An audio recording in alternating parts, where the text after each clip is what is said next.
On the outskirts of Houston, inside a used car lot, a security guard named Dimas Garcia works a lonely beat. His only company? A brown bag lunch and the blue flicker of late-night TV. At 2:15 a.m., however, the routine is broken as a prowler pays the nightman a visit.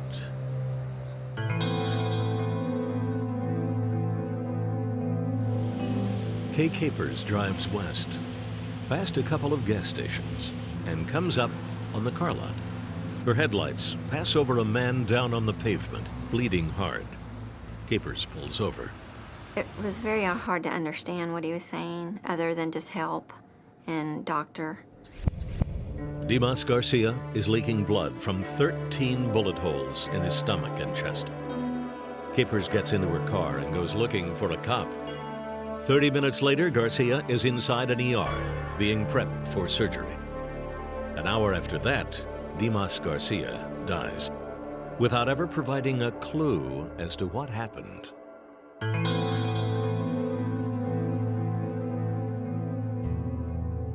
As Dimas Garcia is pronounced dead, Harris County detectives work the car lot for clues. Forensics collects 14 spent shell casings, all from the same 9mm handgun.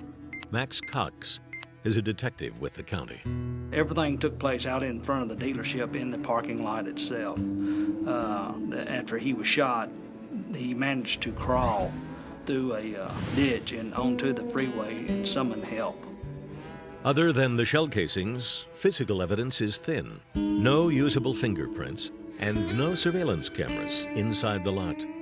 One of the dealership's trucks is found with the passenger window broken, leading detectives to believe that Garcia happened upon a car theft in progress.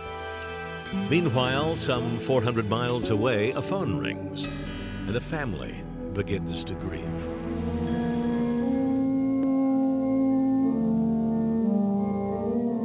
On January 12th, Dimas Garcia's body is returned to Mexico for final services and burial. Meanwhile, in Harris County, Texas, the homicide clock runs hard and fast. Within a month of the shooting, Dimas's death is eclipsed by fresh murder. His case grows cold.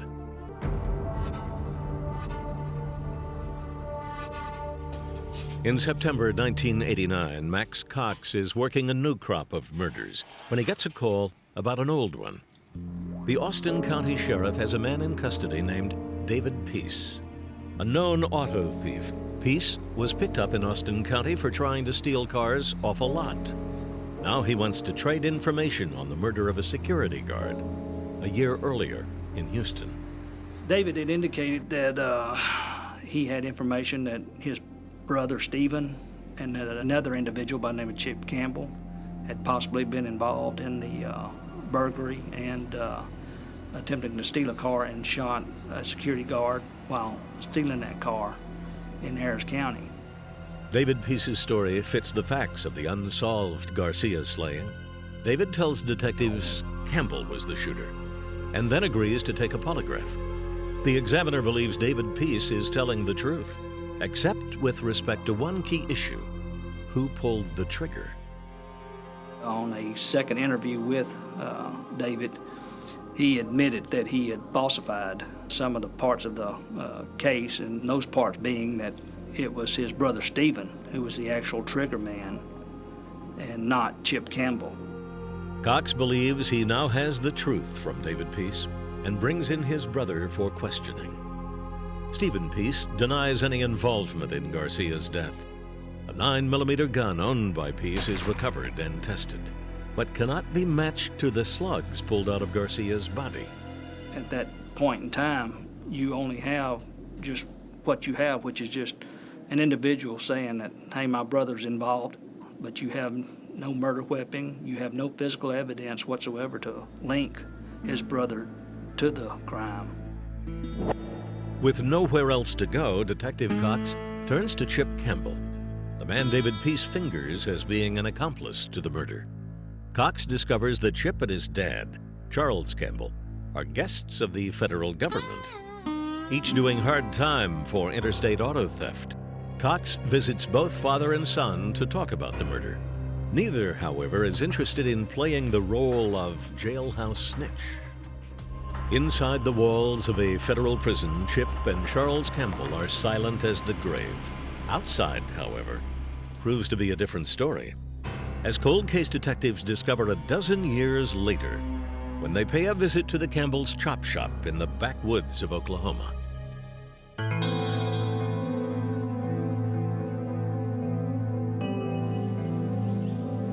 In the backwater town of Muskogee, Oklahoma, cold case detectives begin the hunt for Charles and Chip Campbell, two ex-cons who have no real reason to cooperate with police, but also no reason not to.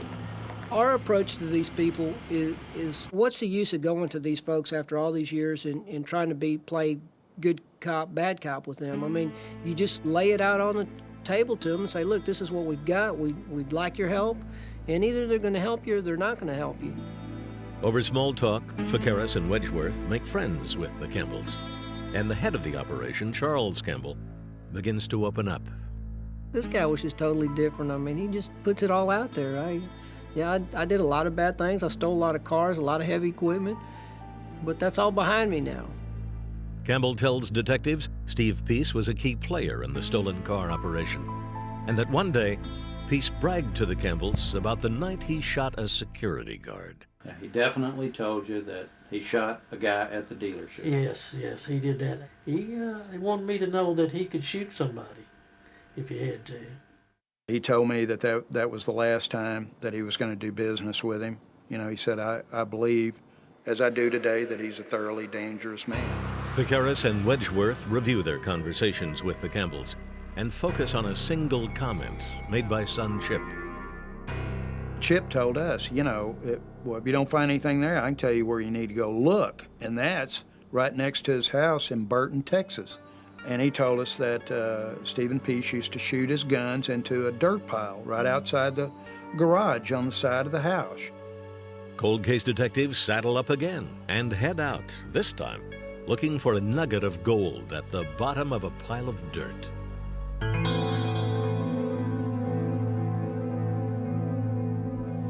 I had my doubts when Webster said, here we had a pile of dirt this tall and it's spread out all over the yard. I really had my doubts whether we'd find anything or not. I certainly wasn't confident, but you have to try. You never know. And of course, that's what police work is all about. You get out here and you try. On May 21st, Ficaris and Wedgeworth begin to search the yard behind Stephen Peace's former house, looking for any 9mm slugs he might have left behind. It isn't long before hopes begin to rise. We got the metal detector out. Once we cranked it up, we started getting hits right away. In all, Ficaris and Wedgeworth collect 46 pieces of ballistic evidence and bring them to firearm examiner Matt Clements, who compares them to casings collected from the Garcia crime scene. They were sitting in my office when I did the comparison and turned back from the scope and said, looks like y'all found your gun. Ficaris and Wedgeworth procure an arrest warrant and approach Steve Peace, who offers no explanation as to how the shell casings ended up on his former property. Instead, the ex-con asks for a lawyer and prepares for his murder trial.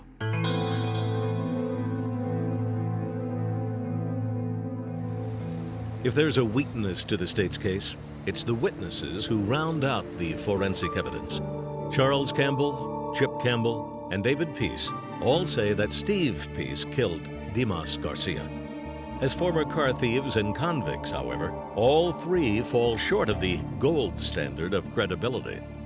Denise Nesser is an assistant DA for Harris County. Although they were cons and although they were in it to make some money, I think the jury could tell that they never intended for someone to die as a result of stuff that they were involved in. Why would they give us any information at all? Why would they come down and testify? I mean, you have to ask yourself that. If they had said nothing, this case would have gone away a long time ago. After a week-long trial, a Harris County jury agrees with Detective Wedgeworth, finding Stephen Peace guilty of murder and sentencing him to 45 years in prison. The verdict closes the file on Dimas Garcia, a man who came to America to build a better life for himself and his family, only to find that life over all too soon. His dream faded to nothing but a memory.